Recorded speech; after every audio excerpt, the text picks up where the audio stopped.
বাঁকুড়ার গঙ্গাচলঘাটি ব্লকের বিররা গ্রামে খেলার মাঠ দখলের অভিযোগকে কেন্দ্র করে তীব্র উত্তেজনা ছড়িয়েছে।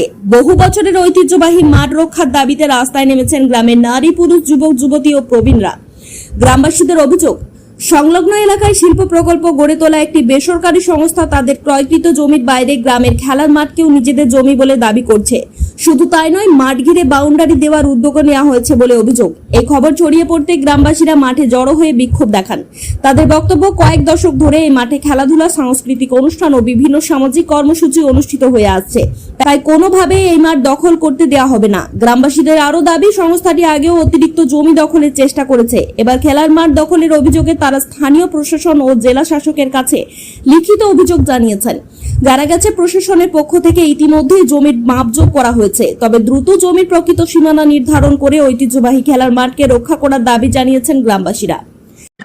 মানে এই মাঠটা দীর্ঘদিন আমাদের শ্বশুর মশাইয়ের আমল, তারও বাবা এই মাঠে খেলাধুলা করে এসছে। এখন কোন কোম্পানি এই মাঠটিকে দখল করতে চাচ্ছে এবং আমাদের ইচ্ছা আমাদের এই মাঠটা যেন সবাইকার কাছে অনুরোধ যেন বাচ্চাদিকে খেলতে দেওয়া হয় এবং কোনো পাঁচিল দিয়ে যেন এই মাঠটা যেন না ঘেরা হয়।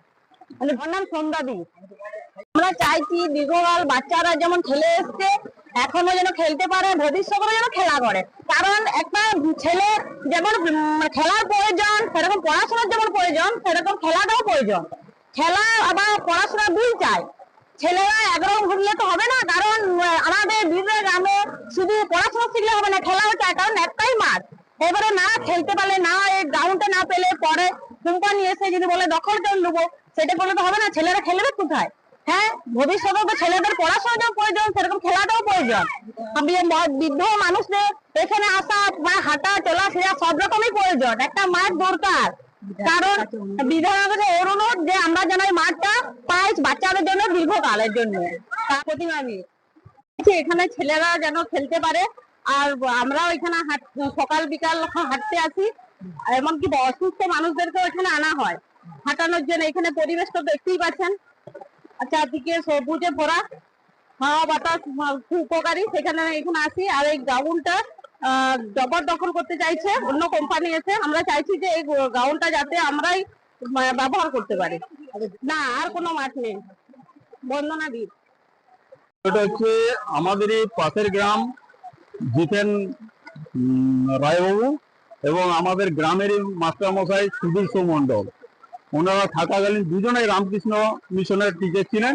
ওনাদেরই বেশি পরিমাণ জায়গা এখানে আছে এবং ওনারা আজ থেকে মোটামুটি 50 থেকে 60 বছর আগে এই জায়গাটি গ্রাউন্ড পারপাস দিয়ে যায় এবং এটি একটি রাস্তার সাইডে। বর্তমান কোন একটা কোম্পানি কলকাতা থেকে এসে আমাদের এখানে মাঠটি জবরদখল করবো বলে তারা আমাদেরকে বারবার হ্যারাসমেন্ট করছে। কখনো পুলিশ আনছে, কখনো এদের রাজনৈতিক ভাবে আসছে। যাই হোক, আমরা তাদের কোনো কথায় না শুনে এখন আমাদের গ্রাউন্ডটা আমাদের জায়গায় যাতে থাকে তার জন্য। এবং ওই মাস্টার মশাইরা সেই কালেই বলে গেল যে একটা গ্রামে যেমন একটা প্রাইমারি স্কুলের প্রয়োজন, সেরকম একটা গ্রামে একটা খেলার মাঠেরও প্রয়োজন আছে।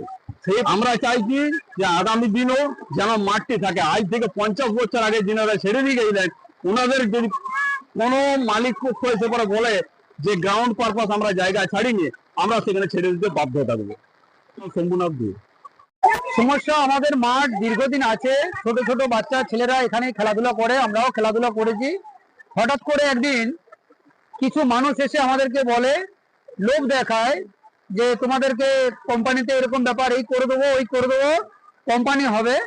আমরা কিন্তু সাথে সাথে প্রতিবাদ জানাই যে আমাদের মাঠ বাদ দিয়ে কোম্পানি আমরা সমর্থন করছি। যদি কোম্পানি হয় আমরা কিন্তু কোম্পানির পক্ষে, কিন্তু সাথে সাথে আমাদের মাঠটাও খুব প্রয়োজন। আমরা সেদিনই বলি যে আমাদের মাঠ কিন্তু নেবেন না। জমি মালিকরা আমাদের মাঠ দীর্ঘদিন আমাদেরকে ছেড়ে দিয়ে গেছেন মৌখিকভাবে।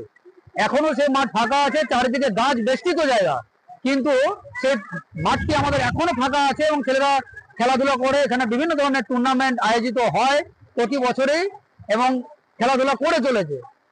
তো আমরা আমাদের দাবি, বেআইনি ভাবে আমাদের এই মাঠ আমরা কোনোভাবেই দখল করতে দেবো না এবং পাঁচিল দিয়ে আমরা কোনোভাবেই ঘিরতে দেবো না। আমাদের প্রশাসনকে আমরা অবগত করেছি। হ্যাঁ, প্রশাসন ব্যাপারটা বলেছে যে দেখছি কি করা যায়। ওনারা জোর করে কোনো কিছু না, জোর করে আমরা মাঠ নিয়ে আমাদের বলতে চাইছে যে কেনা হয়ে গেছে। কিন্তু এই মাঠ আমরা জমি মালিকদেরকে জিজ্ঞাসা করেছি, জমি মালিকরা বলে গেছেন যে না আমরা মাঠ জায়গা রেখে আমরা বিক্রি করেছি। অমৃতলাল ঘোষ। ব্যুরো রিপোর্ট, জেলার বার্তা নিউজ।